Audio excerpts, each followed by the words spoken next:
लेकिन अब कांग्रेस की पोल खुल चुकी है, उसका डिब्बा गोल हो चुका है। साथियों, कांग्रेस सत्ता को अपना जन्मसिद्ध अधिकार मानती है। सरकार में ना रहने पर कांग्रेस की हालत जल बिन मछली जैसी हो जाती है। इसलिए वो सरकार में आने के बाद देश को, समाज को भी दांव पर लगाने से नहीं हिचकती।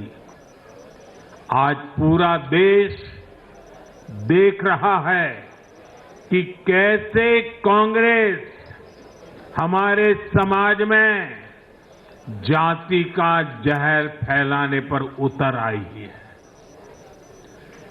जो लोग चांदी नहीं, सोने का चम्मच मुंह में लेकर पैदा हुए, जो लोग पीढ़ी दर पीढ़ी 5 स्टार लाइफ जीते आ रहे हैं, वो गरीब को जाति के नाम पर लड़वाना चाहते हैं। हमारे दलित, पिछड़े, आदिवासी समाज को भूलना नहीं है। ये कांग्रेस है जिसने दलितों, पिछड़ों पर सबसे ज्यादा अत्याचार किया है। ये कांग्रेस है जिसने उन्हें इतने दशकों तक रोटी, पानी, मकान से वंचित रखा। ये वो लोग हैं जो 100 साल बाद भी सत्ता मिलने पर कभी किसी दलित, पिछड़े, आदिवासी को प्रधानमंत्री नहीं बनने देंगे। सच्चाई ये है कि कांग्रेस का परिवार दलितों, पिछड़ों, आदिवासियों, इनसे नफरत करता है, उनसे चिढ़ता है।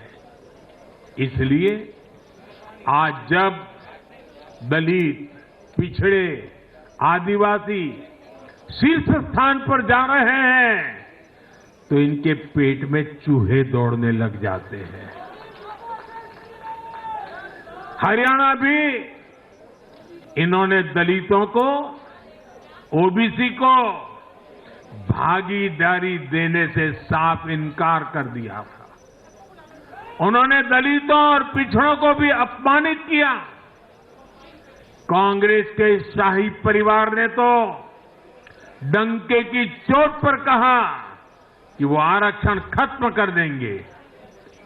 दलित और पिछड़ों का आरक्षण छीनकर कांग्रेस अपने वोट बैंक में देना चाहती थी। हरियाणा भी वो यही करने जा रही थी। साथियों, कांग्रेस भारत के समाज को कमजोर करके, भारत में अराजकता फैलाकर देश को कमजोर करना चाहती है। इसलिए वो अलग अलग वर्गों को भड़का ही रहे हैं, लगातार आग लगाने की कोशिश कर रहे हैं। देश ने देखा कि कैसे किसानों को भड़काने का प्रयास हुए, लेकिन हरियाणा के किसानों ने उन्हें करारा जवाब दिया कि वो देश के साथ है, वो भाजपा के साथ है।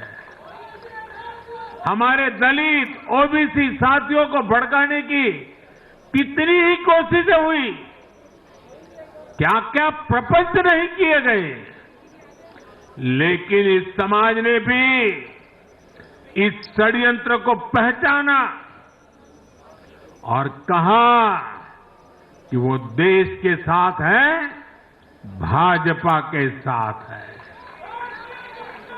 इन लोगों ने हमारी सेना को लेकर भी अपप्रचार किए, हमारे नौजवानों को भड़काया।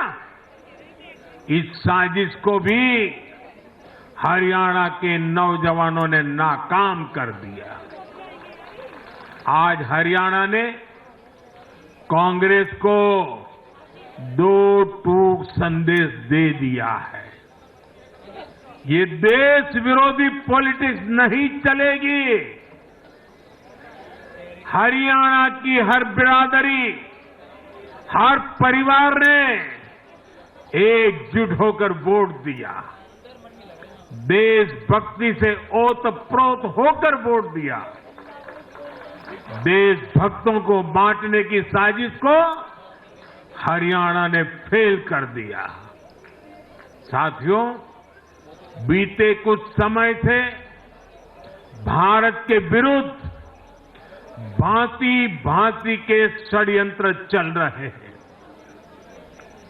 भारत के लोकतंत्र को, भारत के अर्थतंत्र को, भारत के सामाजिक ताने बाने को कमजोर करने के लिए भांति भांति की साजिशें हो रही है, अंतर्राष्ट्रीय साजिशें हो रही है।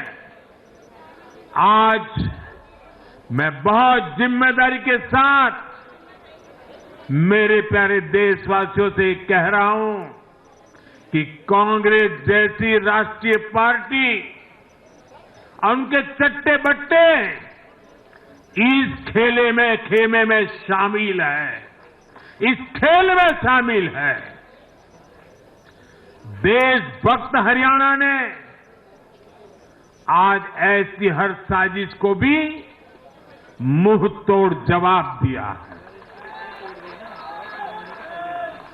भारत और हर भारतीय को संकल्प लेना है कि हम ऐसी किसी साजिश को सफल नहीं होने देंगे। भारत विकास के रास्ते से नहीं भटकेगा।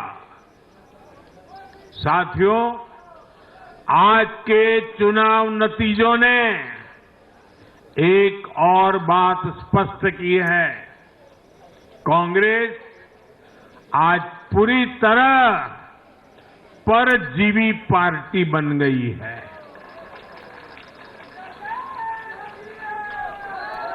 यहां हरियाणा में कांग्रेस परजीवी बनकर किसी के साथ नहीं थी, अकेली थी, तो उसे करारी हार मिली। जम्मू कश्मीर में उसकी सहयोगी पार्टी डर के मारे पहले से कई कह रही थी कि कांग्रेस की वजह से उसे नुकसान हो रहा है, और आज के नतीजों में भी वही दिखा है। आपको याद होगा, लोकसभा चुनाव के नतीजों ने भी हमने यही देखा था। लोकसभा में कांग्रेस जितनी सीटें जीती, उनमें आधी से ज्यादा सीटें वो अपने सहयोगियों की वजह से जीती है। इसके अलावा जहां सहयोगियों ने कांग्रेस पर भरोसा किया, वहां उन सहयोगियों की ही नैया डूब गई।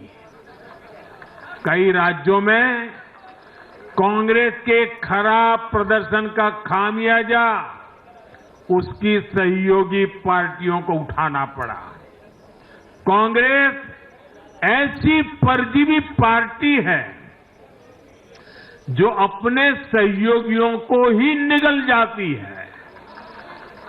साथियों, कांग्रेस एक ऐसा देश बनाना चाहती है जहां लोग अपनी ही विरासत से नफरत करते हो, अपनी राष्ट्रीय संस्थाओं पर शंका करते हो। जिस पर देशवासी गर्व करते हैं, कांग्रेस उस हर चीज की छवि को दुर्मिल करना चाहती है। देश का चुनाव आयोग हो, देश की सेना हो, हमारी पुलिस हो देश की न्यायपालिका हो, कांग्रेस हर संस्था पर दाग लगाना चाहती है।